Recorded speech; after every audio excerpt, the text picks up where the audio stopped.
Bem, irmãos, tivemos no domingo a introdução à carta de Tito.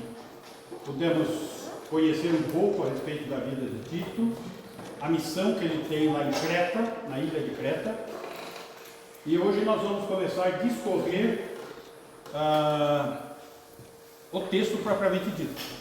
Capítulo 1, versículo 1 de Tito.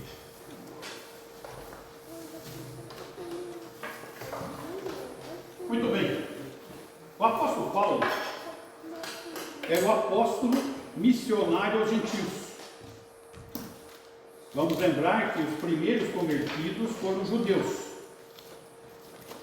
Então Paulo se levanta, dirigido pelo Senhor, para levar a mensagem da salvação aos não-judeus, aos gentios. E essa função aponta o primeiro propósito da carta a Tito. Qual o primeiro propósito da carta a Tito? É da pregação e comissão de Tito como enviado do apóstolo Paulo. Vamos lembrar que ele era apóstolo. Sendo apóstolo, ele tinha uma autoridade dada pelo próprio Senhor Jesus como a representação de Jesus aqui. E ele comissiona Tito para a igreja de Creta. Assim hoje, como as igrejas devem comissionar seus missionários para que eles vão ao campo pregar o evangelho da salvação. Observar que essa tarefa não para por aí, pois tem que preparar presbíteros qualificados, ordenados, para organizar a igreja local. Veja só, hoje nós vamos ver do versículo 1 ao versículo 4. Do versículo 5 ao 9, ele vai falar o segundo propósito, que é a preparação de presbíteros para a igreja local. Note que ele está trabalhando aqui não só com o envio do missionário para o evangelismo, mas também para a preparação da liderança da igreja local, para constituir presbíteros naquela igreja. Esse é o segundo propósito da carta. O terceiro propósito da carta é o seguinte: além disso, ele tem que cuidar da saúde da igreja, calando os falsos mestres. Vimos na carta anterior a importância de calar os falsos mestres. Tá? Primeira carta a Timóteo, por 3 vezes Paulo fala para Timóteo calar os falsos mestres. No início da carta, no meio da carta e no final da carta. Calar os falsos mestres. Muito bem, então aqui está colocado os 3 propósitos. Primeiro, pregar. O segundo, organizar a igreja local com presbíteros. E o terceiro, cancelar os falsos mestres. Muito bem, vamos começar no versículo 1.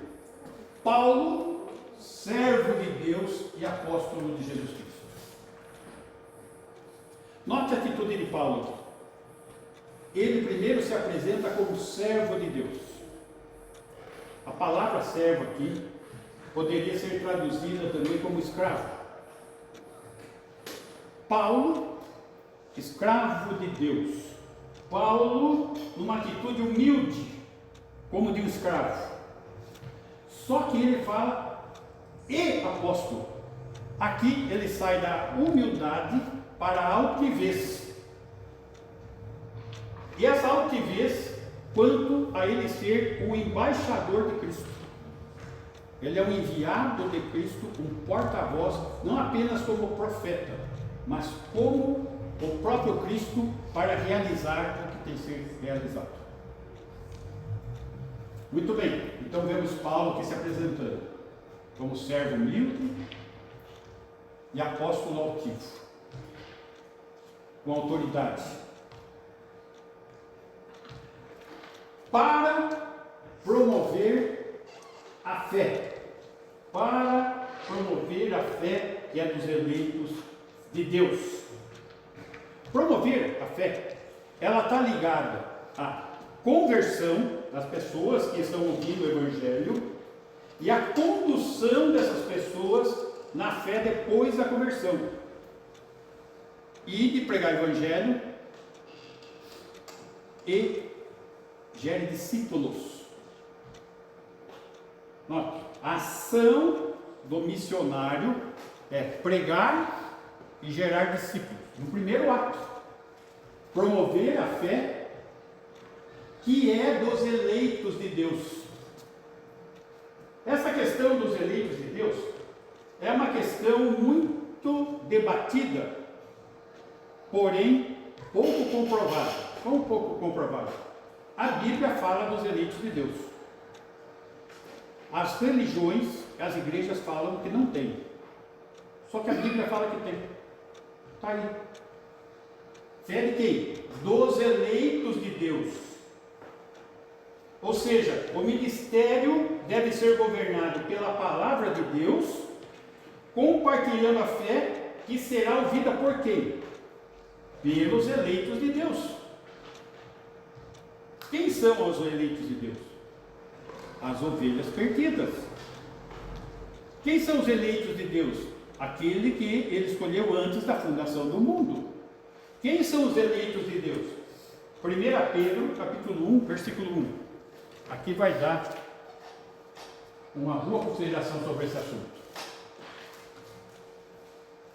Pedro, apóstolo de Jesus Cristo, aos eleitos que são forasteiros da dispersão do Ponto, Galácia, Capadócia, Ásia e Bitínia. Então aqui está falando da dispersão dos judeus, e ele está escrevendo uma carta aos eleitos que são forasteiros, não só nesse mundo, no sentido de pátria, mas no sentido neste mundo também, que a nossa pátria é celeste. Aqui nós somos forasteiros, todos que creem em Jesus. Versículo 2. Eleitos, olha só a palavra, eleição, de novo, segundo a presciência de Deus Pai. Você sabe quem são os eleitos? Não, mas Deus sabe, segundo a presciência de Deus Pai. Foi Ele que escolheu, foi Ele que elegeu, foi Ele que determinou, em santificação do Espírito. Olha só, esses eleitos, eles têm um propósito: serem santos e irrepreensíveis, em santificação do Espírito, para a obediência e a aspersão do sangue de Jesus Cristo, graça e paz nos sejam multiplicadas. Então, como que um eleito é conduzido no corpo de Cristo? Pela iluminação do Espírito Santo e pela aspersão de sangue, purificando de todos os seus pecados. Dessa maneira, essa pessoa que crê está no corpo de Cristo, a igreja. Versículo 3.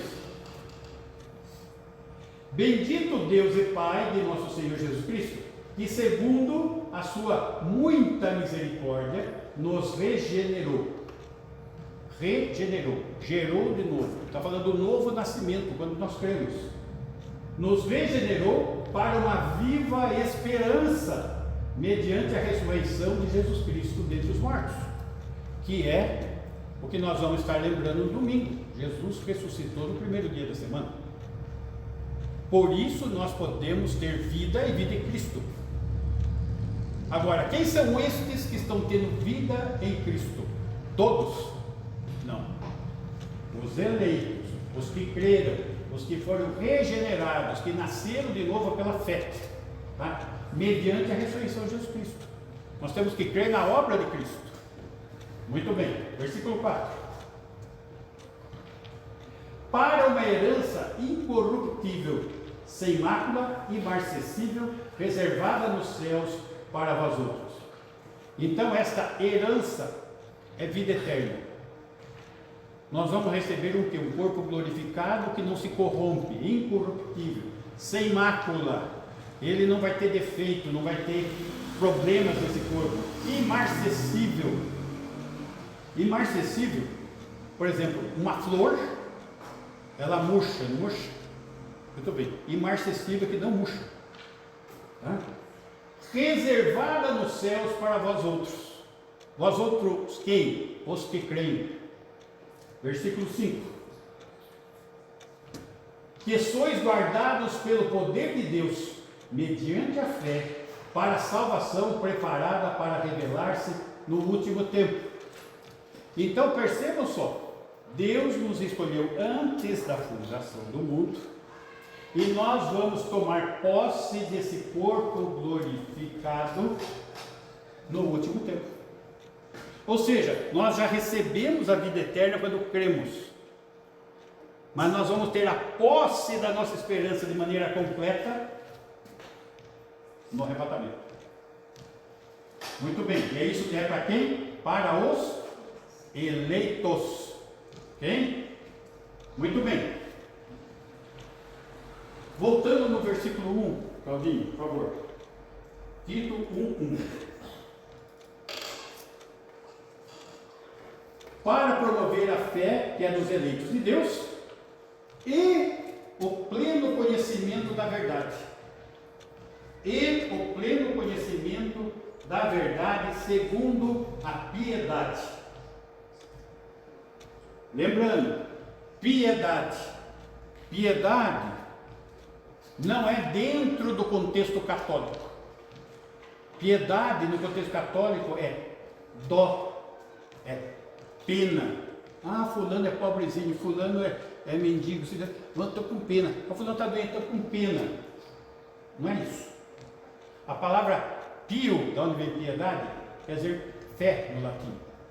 Piedade quer dizer a fé na prática, a pessoa que vive a sua fé. Então, note, esses eleitos têm que fazer o quê? Ter pleno conhecimento da verdade. A gente, quando crê em Jesus, a gente já tem o pleno conhecimento da verdade? Não. Isso precisa ser comunicado? Precisa. Por isso tem uma série de dons para ser aplicados no corpo de Cristo. Entre eles o dom de ensino. E o Espírito Santo é que vai iluminar a mente para que as pessoas do corpo de Cristo tenham o pleno conhecimento da verdade, segundo a piedade. Ou seja, não basta entender, não basta conhecer, não basta estar numa sala de aula, precisa crer tão fortemente naquilo que você vive aquilo, você pratica aquilo. Vamos caminhar mais um pouquinho. Conhecer tão profundamente que vai conduzir a um conhecimento prático da verdadeira piedade entre os eleitos, que é o oposto de uma vida de impiedade. Quando nós fomos encontrados por Cristo, nós vivíamos uma vida ímpia.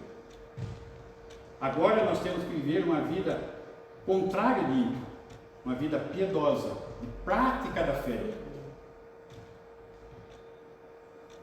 E isso vem no novo nascimento, o início disso, conduzindo uma mente transformada a uma vida de santidade. O que diz Romano? Não vos conformeis com esse século, com este mundo, mas transformai-vos pela renovação da vossa mente, para que experimenteis qual seja a boa, agradável e perfeita vontade de Deus. Precisa ter uma transformação mental. Essa transformação mental é o seguinte: quando nós cremos, nós éramos o quê? Tínhamos perdido a imagem e semelhança de Deus pelo pecado. Quando nós cremos, somos gerados de novo e vamos buscar essa vida de conhecimento e santidade, buscando ser a imagem de Jesus Cristo. E ser a imagem de Jesus Cristo significa o quê? Ter a mente de Cristo, pensar como Cristo, ver as coisas como Cristo, falar como Cristo, viver como Cristo, pensar como Cristo. É esse o alvo. Esse é o alvo.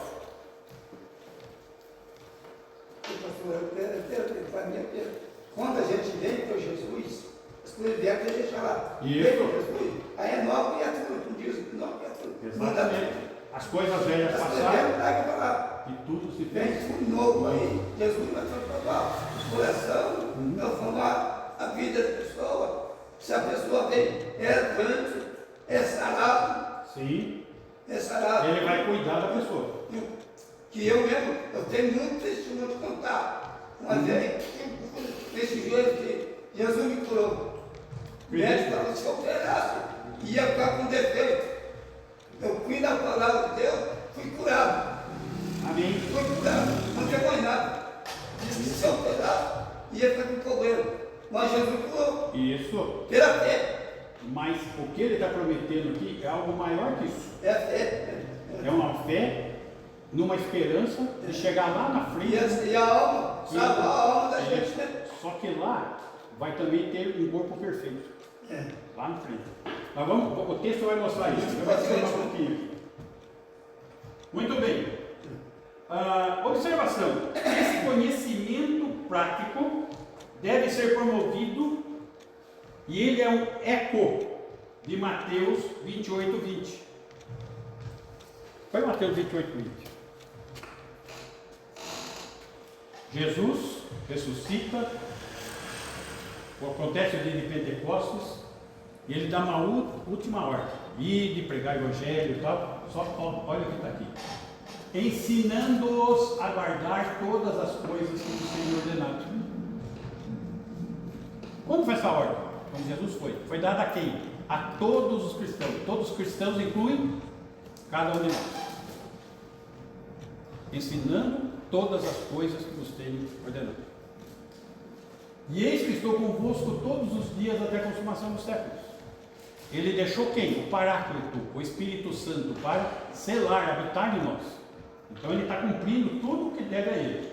Tá? Muito bem. Versículo 2. Tito 1, 2. Na esperança da vida eterna, que o Deus que não pode mentir, prometeu antes dos tempos eternos. Meus irmãos, veja a profundidade desse texto.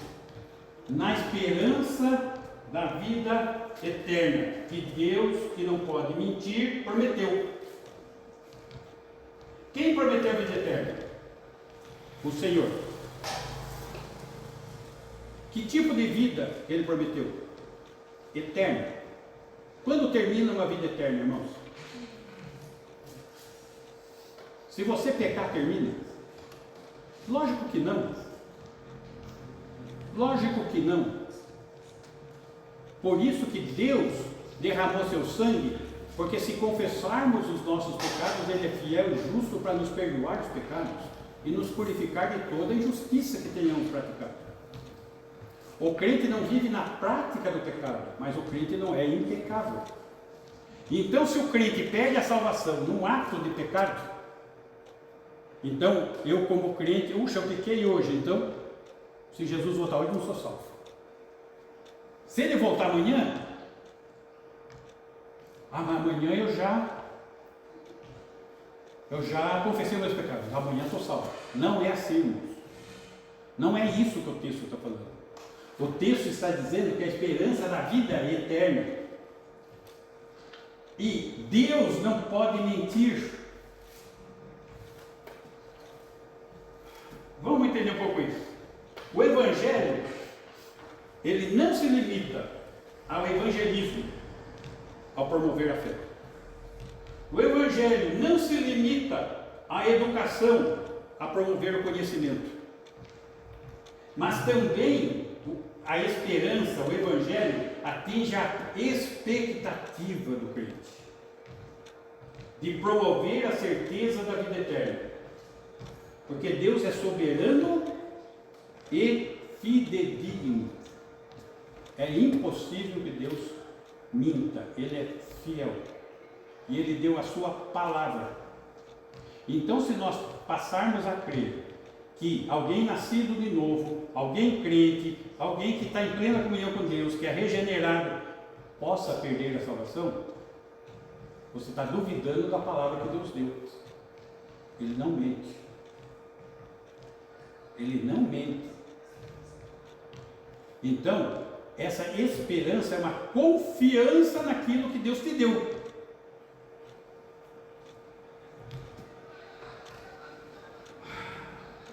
A palavra esperança, ela não se aplica em incerteza. A palavra esperança não implica, então é um negócio incerto, eu tenho uma esperança. Não é isso. Veja só, João 5:24. João 5:24. Em verdade vos digo, quem ouve a minha palavra, ouve a semente da salvação, a palavra de Deus, e crê naquele que me enviou, tem a vida eterna. Não entra em juízo, não vai estar lá no juízo final, está salvo, tem vida eterna. Juízo não é para salvo. Ainda ontem, eu gosto muito de ver as falas do Paul Washer, só que dessa vez ele falou uma bobagem. Ele estava criticando os pastores, com razão. Os pastores estão merecendo, olha, vou dizer para você, tem um tipo de crente que está merecendo crítica, é pastor, tá? Só que lá ele falou um negócio absurdo: pastores, cuidado, porque um dia vocês vão ter que prestar conta no juízo final. Não existe isso, gente. Não existe isso. Não entra em juízo, mas passou da morte para a vida. O que está acontecendo? Eu sei o que está acontecendo. Acontece que ele é um pastor amilenista. E o amilenista, ele confunde o julgamento, o juízo das nações com o trono branco.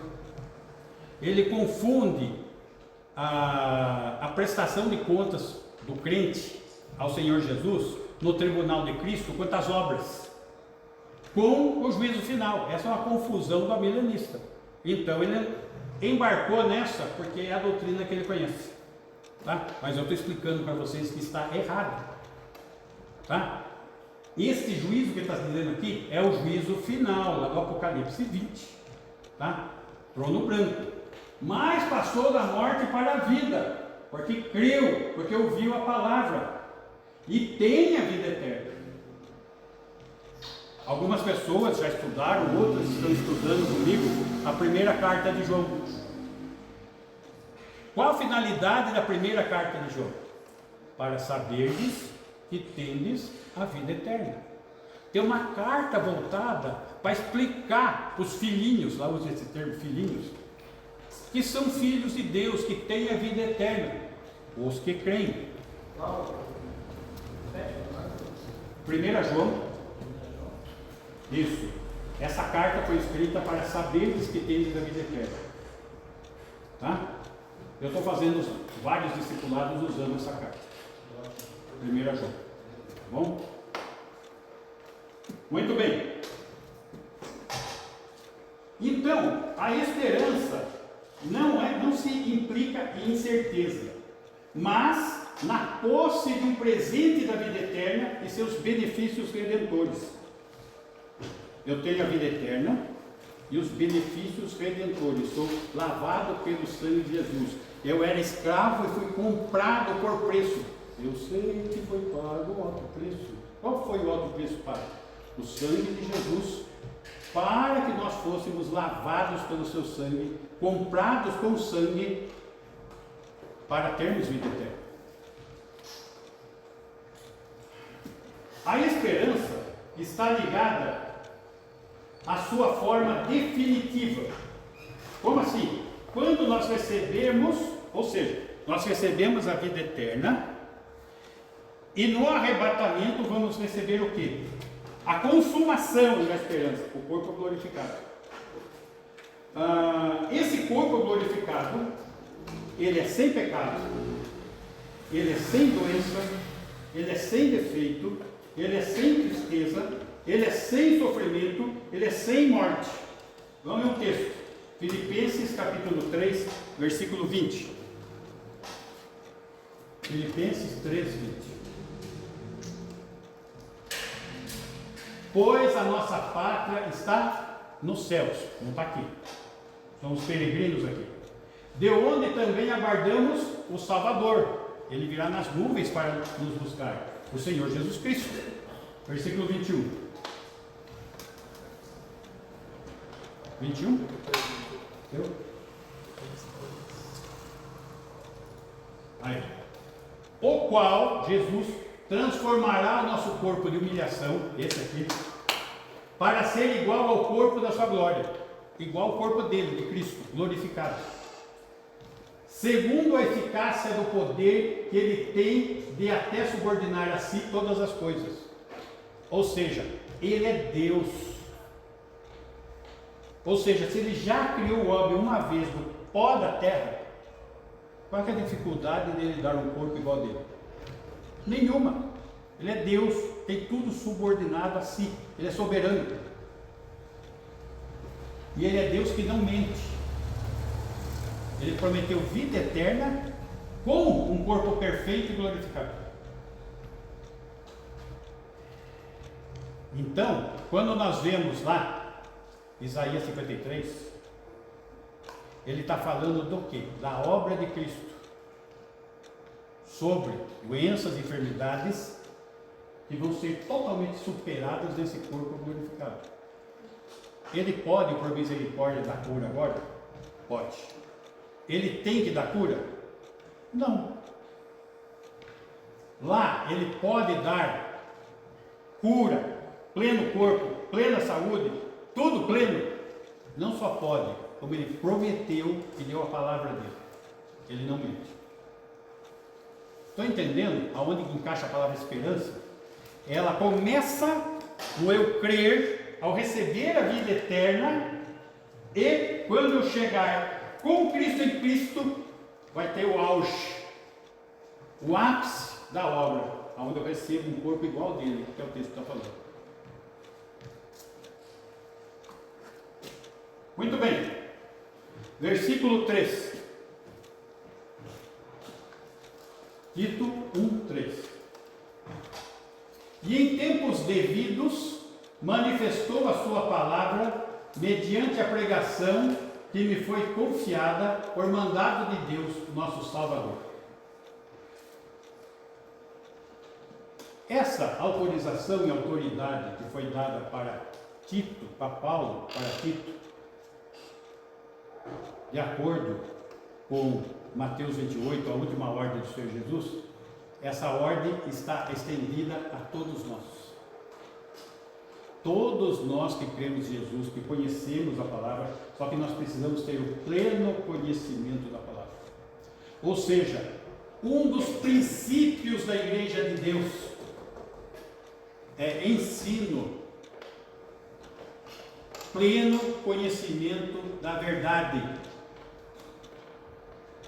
Por que a ênfase da nossa igreja é ensino? Porque está enfocada na palavra de Deus. Porque é a fonte da fé, fonte de conhecimento, aqui é a verdade expressa de Deus. E é isto, essa é a ferramenta que vai conduzir a um crescimento de verdade sadio na igreja. Manifestou a sua palavra, confiada por mandato de Deus. Ou seja, o papel de arauto, comandado pelo Deus Salvador. O que é um arauto? Arauto é o seguinte: aquelas cidades daquela época tinham uma muralha em volta da cidade, e na muralha ficava um vigia, e quando o inimigo vinha, o vigia tocava aquela trombeta avisando: o inimigo está vindo. É o arauto. Então, nós somos arautos da verdade. Creia, mude de vida, entregue a sua vida para Jesus. Senão, a sua eternidade será o inferno, eternamente. Interessante que eu acho que tem pessoas que acham que não devem pregar o inferno. Estava conversando ainda ontem com um dos meus alunos, e ele é de outro estado, e ele estava me falando que o pastor proibiu ele de falar de inferno, de pregar condenação, isso espanta as pessoas. Meu Jesus do céu, aonde que nós estamos? Aonde que nós vamos chegar dessa maneira? Não pode falar do inferno, não pode falar da condenação, não pode falar daquilo que eu gosto sempre de falar, sabe? São todos filhos do diabo. O pastor lá quase arrancou o cabelo.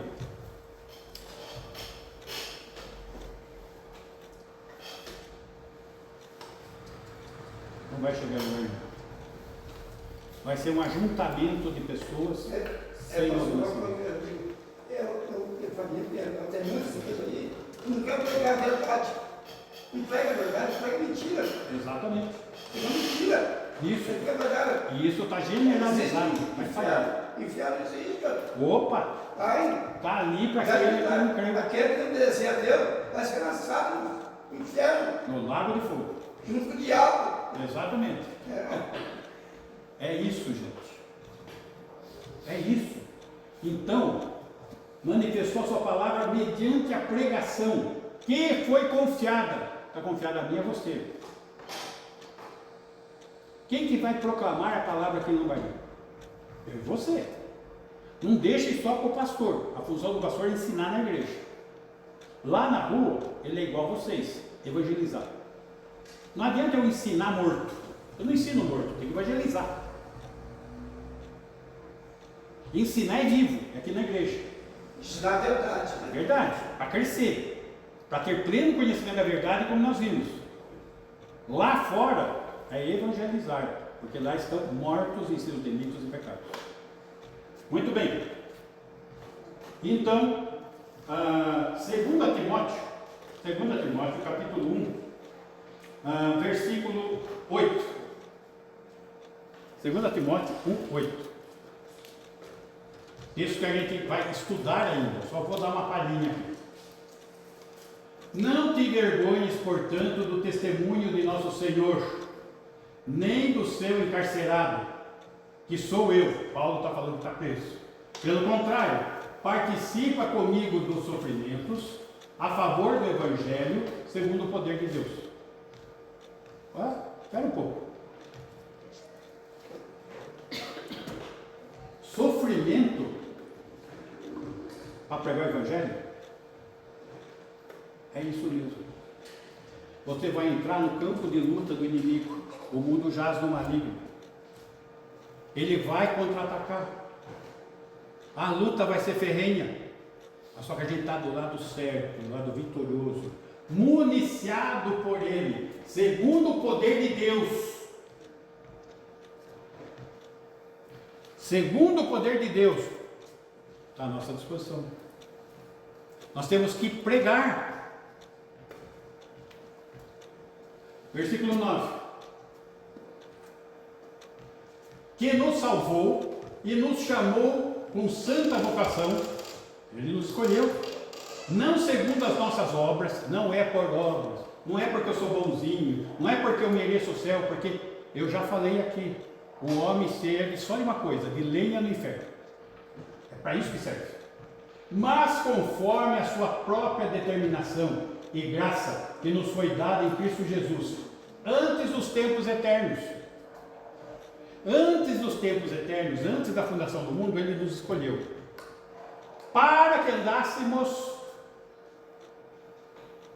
em boas obras, as quais Deus de antemão preparou para que andássemos nelas. Efésios 1:10, 2:10.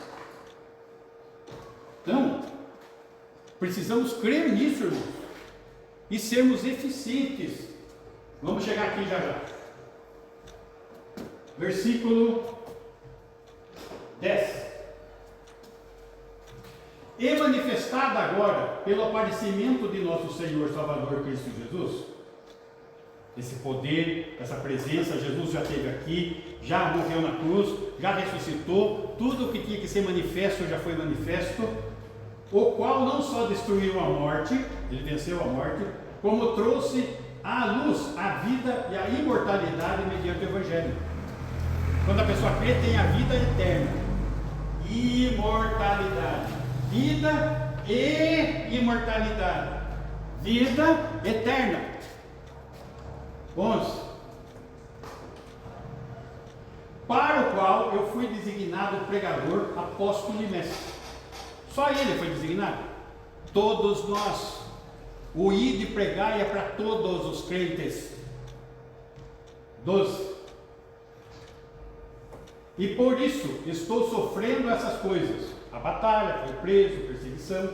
Todavia não me envergonho, porque sei em quem eu tenho crido.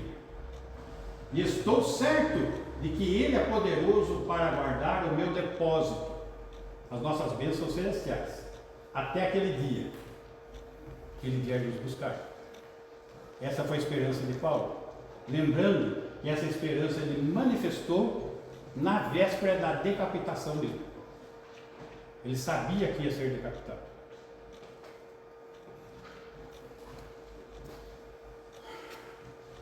Isso é obediência. A quê? A grande comissão. Ir de pregar o Evangelho. Versículo 4. Tito 1:4. A Tito, verdadeiro filho, segundo a fé comum, graça e paz da parte de Deus Pai e de Cristo Jesus, nosso Salvador. Segundo a fé comum. O que é a fé comum? A fé comum é a fé salvadora. Ela é a fé salvadora aqui e é a fé salvadora em qualquer igreja, em qualquer lugar do mundo que as pessoas creem na palavra como único meio de regra, de fé, de vida, de salvação. Isso é fé comum. Não estou discutindo aqui doutrina. Aqui nós estamos falando de fé comum. Só que essa fé comum, ela é acompanhada do pleno conhecimento da verdade, como nós vimos. Aí não vai doutrina. Então, nós vamos distinguir o quê? Primeiro a fé comum, quem crê em Jesus. Depois, levar o pleno conhecimento da verdade.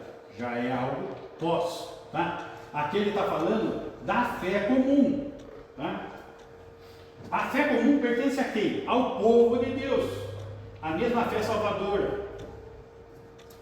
E qualquer ensinamento, qualquer fala que se desvie da fé comum, não pode ser tolerado. Esse meu aluno falou ontem. Olha, a situação aqui está desse jeito. Mas como que está a coisa? Não, está difícil. Porque o pastor não toma providência nenhuma. Como nenhuma? Ah, tem o louvor, a equipe de louvor, tá? Tem uma mulher que é líder de louvor. Tudo bem. Qual que é o problema? O problema é que faz 8 anos que ela tem um namorado, que vai na casa dela e dorme com ela, 8 anos. E ela é líder de louvor da igreja. Eu pedi para o pastor ir conversar com ela, ele falou que não. Que o que ele ensina no púlpito já é o suficiente para as pessoas tomar uma decisão certa ou errada. Ele não está tratando com crianças, ele não cobra. Aí está complicado. Então veja aonde que as coisas estão indo, tá? Por onde nós estamos caminhando. Então a fé comum é segundo a palavra de Deus. E essa palavra de Deus tem que ser pregada e tem que ser prioridade. Prioridade da palavra de Deus na pregação. Prioridade da palavra de Deus no discipulado. Prioridade da palavra de Deus na organização da igreja. Prioridade da palavra de Deus na preparação dos presbíteros. Prioridade da palavra de Deus na edificação da igreja. Prioridade da palavra de Deus no confronto dos falsos profetas. Tudo está aqui. Na carta. E vamos concluir só vendo a frase que resume a mensagem da carta de Tito. Qual que é a mensagem da carta de Tito? É essa que eu escrevi aqui no quadro. Estabelecer igrejas maduras. Então, nasceu de novo, é bebezinho, tem que crescer. Tem que ficar adulto, tem que ficar maduro. Com doutrina confirmada pela vida. Ensino doutrinário e prática da doutrina. Viver aquilo. Com presbíteros qualificados. Com igrejas que produzem boas obras. Essa é a mensagem da carta de Tito. Essa mensagem será que é só para a igreja de Creta? Ou é para a nossa igreja aqui na Bahia? Também. É só para aquelas pessoas de Creta? Ou são para as pessoas que aqui hoje estão? Também. Meus irmãos, precisamos viver a fé que cremos. Viver a fé que cremos. Isso é inegociável. Isso não tem como ceder espaço. Não tem como fazer média. Não tem como pôr pano quente em cima. Não tem acordo. Que o Senhor nos ajude. Amém? Vamos quem quer, vamos lá.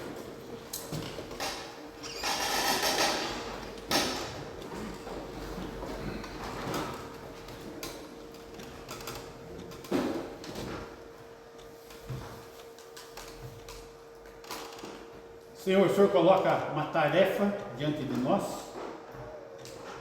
que não é uma tarefa para a nossa capacidade ou as nossas forças, mas é uma tarefa que o Senhor nos supre, nos concedendo poder, a autoridade que vem de Ti, a presença do Espírito Santo em nós, o pleno conhecimento da verdade pela iluminação do Espírito Santo. E que possamos, pela ação do mesmo Espírito, viver a Tua palavra, viver as Suas doutrinas, viver, Senhor, as diretrizes que o Senhor coloca para a Tua igreja, para as nossas vidas, Senhor. Que possamos ser como luzeiros, Senhor, nessa cidade que está em trevas. Que possamos fazer diferença como sal, que não permite que algo apodreça. Que o Senhor nos use e que possamos ser para o louvor da sua glória. Assim oramos no nome de Jesus, o Senhor. Amém.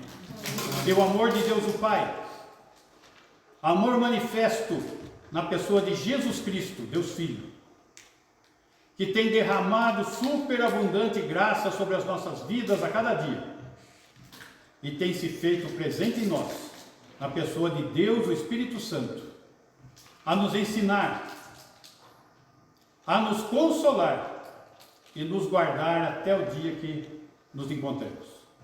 Que assim seja com a tua igreja hoje e sempre. Amém.